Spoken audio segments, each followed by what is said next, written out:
Question ये है, rain ऊपर से आ रही है। रेन हमेशा वर्टिकली डाउनवर्ड ही होती है। नॉर्मली जब एयर नहीं चल रही होती तो ये रेन आ रही है। यहाँ से कोई एक व्यक्ति है, एक पर्सन है, इधर से जा रहा है मैन। उस मैन की स्पीड को मैं वी एम मान लेता हूँ, और जो ये रेन हो रही है, रेन की स्पीड को हम लोग वी आर मान सकते हैं। ठीक है। अब यहाँ से वो कोई भी व्यक्ति है, ठीक है, एक तो वो होता है कि भाई अपने आप को सेव करना चाहेगा, यानी जो बारिश हो रही है बारिश से बचने के लिए उस अपने पास एक अम्ब्रेला रखता है, तो उस अम्ब्रेला को किस डायरेक्शन में रखेगा। ठीक है। तो यहाँ पे हमें अम्ब्रेला नहीं देखना, क्योंकि इससे रिलेटेड जो कुछ प्रॉब्लम्स होंगे वो नेक्स्ट चैप्टर में हम लोग डिस्कस करेंगे उसमें, मोशन इन ए प्लान में। फिलहाल में हमें तो ये कंपैरिजन देखना है, रिलेटिव देखना है। तो ये स्पीड हमें जो गिवन है, और ये वाली जो स्पीड है वो भी हमें गिवन है। तो कितनी गिवन है मैं ये बता देता हूँ। जो स्पीड ऑफ द रेन है वो 6 मीटर पर सेकेंड है, और जो व्यक्ति की जो स्पीड है वो 8 मीटर पर सेकेंड है। ये 6 मीटर पर सेकेंड, राइट। तो ट्रेन आ रही है और इधर से मैन जा रहा है, तो इस मैन को वो रेन की जो स्पीड है वो कितनी दिखाई देगी, यानी कंपैरिजन यानी रिलेटिव करना है। तो देखिए बहुत ही आसानी से मान लीजिए इधर ये मैन जा रहा है, और जो रेन है वो नीचे की तरफ ऐसे आ रही है। ठीक, इसकी स्पीड जो है वो 8 है, इसकी स्पीड 6 है। तो जो रिजल्टेंट है वो हमें कैसे दिखेगा, क्योंकि भाई व्यक्ति ऐसे जा रहा है तो हम इसका उल्टा वो ले लेंगे, इसका वेलोसिटी, यानी इधर ले लेंगे माइनस के 8 मीटर पर सेकेंड। तो अब जो रिजल्टेंट रेन दिखाई देगी वो हमें यहाँ दिखाई देगी, क्योंकि बेसिक चीज़ बात है। हम लोग एग्जाम्पल में देखते हैं जब रेन आराम से हो रही होती है, हम जा रहे होते हैं तो ऐसे लगता है सामने से रेन आ रही है। तो कितनी स्पीड से आएगी, ये दोनों परपेंडिकुलर। तो speed of the rain with respect to the man वो आएगा √6 का स्क्वायर प्लस में 8 का स्क्वायर, कितना होगा 10 मीटर पर सेकेंड। तो इतनी स्पीड से जो रेन है वो आती हुई दिखाई देगी। हम उसकी डायरेक्शन भी देख सकते हैं कि वर्टिकल से वो कौन सी डायरेक्शन होगी। मान लीजिए वर्टिकल से वो थीटा डायरेक्शन पे आ रही है, तो यहाँ से हम निकाल सकते हैं tan theta is equal to perpendicular upon में बेस, ये आएगा, जो कि वैल्यू होती है हमारे कितना 4/3 यानी tan53।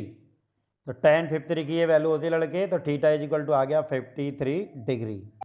तो यानी जो वर्टिकल डायरेक्शन से जो रेन है वो हमें 53 डिग्री पर आती हुई दिखाई देगी, और स्पीड होगी उसकी 10 मीटर पर सेकेंड। क्वेश्चन ये है, 3 पार्टिकल हैं ए बी सी, तीनों 0 टाइम पर अपने अपने वर्टेक्स पे हैं। जैसे ही इनको रखा तो वो एलोंग, जैसे भाई ये ए, ये बी, ये सी, तो ये a object along A B चल रहा है, बी ऑब्जेक्ट, ये जो दूसरा पार्टिकल है वो बी सी के अकॉर्डिंग चल रहा है, और जो तीसरा पार्टिकल है वो सी ए के अकॉर्डिंग चल रहा है। हमसे ये कह रहा है कितने टाइम बाद ये जो पार्टिकल है वो कोई भी दो पार्टिकल आपस में मिल जाएंगे। तो एक चीज़ तरह तुम ध्यान देखो भाई, अब ये एक सेम स्पीड से चल रहे हैं, अलग अलग साइड पे चल रहे हैं ट्राइंगल के, क्या ये कभी मिल पाएंगे? सोच के देखिए, क्या ये कभी मिल पाएंगे? तो ऐसा नहीं लगता कि ये कभी मिल पाएंगे, तो मगर फिर भी ये मिलेंगे। ये मिलेंगे, कैसे मिलेंगे? देखिए ये एंगल कितना 60 डिग्री, ये भी कितना है 60 डिग्री है, और ये भी 60 डिग्री है। तो जो v वेलोसिटी से जा रहा है, देखो जैसे ये v वेलोसिटी से जा रहा है, ये वेलोसिटी से जा रहा है v से, तो इसका हॉरिजॉन्टल कंपोनेंट इधर, भाई ये v से इधर, इसका हॉरिजॉन्टल कंपोनेंट इधर आएगा v cos 60। सॉल्व करने पर कितना आया भाई लड़के? v/2 आया। देखें ये इसकी स्पीड सीधे सीधे, और ये किधर से आ गया उसके सामने से।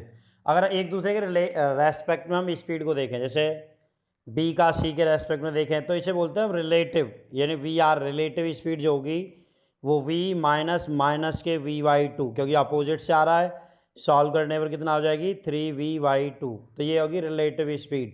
अब ये एक दूसरे से कम मिलेंगे, जब इस स्पीड से वो चलेंगे तो जब ये मिलेंगे तो मिलेंगे कितने टाइम बाद? तो मिल सकते हैं, कितना टाइम लगेगा मिलने में? तो टाइम देखिए, टाइम इज इक्वल टू होती है डिस्टेंस अपॉन में उनकी रिलेटिव स्पीड, तो d/में 3v/2, 2 घूम के और पहुंच जाएगा। तो जो टाइम मिलेगा इनको मिलने में किन्हीं दो पार्टिकल्स को, वो आएगा 2d/3v, राइट। ये वो टाइम है भाई जितने टाइम बाद वो मिल जाएंगे। इसी तरह का एक और प्रॉब्लम हम देख सकते हैं। मान लीजिए हमने ये ले लिया,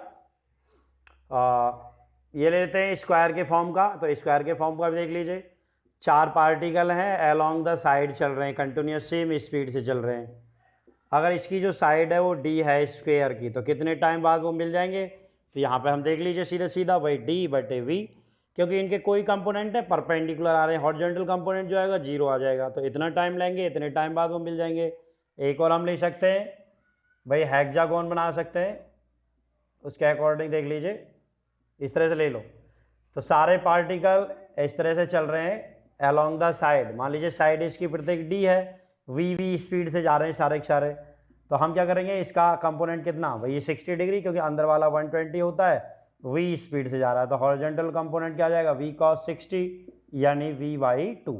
तो ये भी इधर v से जा रहा है, वो भी उधर ही जा रहा है, तो जो रिलेटिव आएगा इसका vr, वो रिलेटिव आ जाएगा इसका v माइनस के v/2 यानी v/2। ये बचेगा, कितना टाइम लगेगा उसे क्रॉस करने में या मीट करने में किन्हीं दो पार्टिकल को, तो t is equal to distance upon में ये v/2, 2 घूम के ऊपर, तो t is equal to 2d upon में v, राइट। ये वो टाइम है जो इसके दो पार्टिकल्स को मीट करने में लगेंगे, और यहाँ का जो टाइम है वो सीधा सीधा मिल जाएगा, क्योंकि इसके हॉरिजॉन्टल कंपोनेंट 0 हो जाता है। और ये वो वाला केस था जो इक्विलैटरल ट्राइंगल के केस में है। हमें देखने में ही ऐसे लगता है कि पार्टिकल मिलेंगे नहीं, बट अगर हम अपने रूल्स, फिजिक्स के रूल के अकॉर्डिंग निकालें तो बिल्कुल मिल जाएंगे, राइट। नोट कर लीजिए इनको।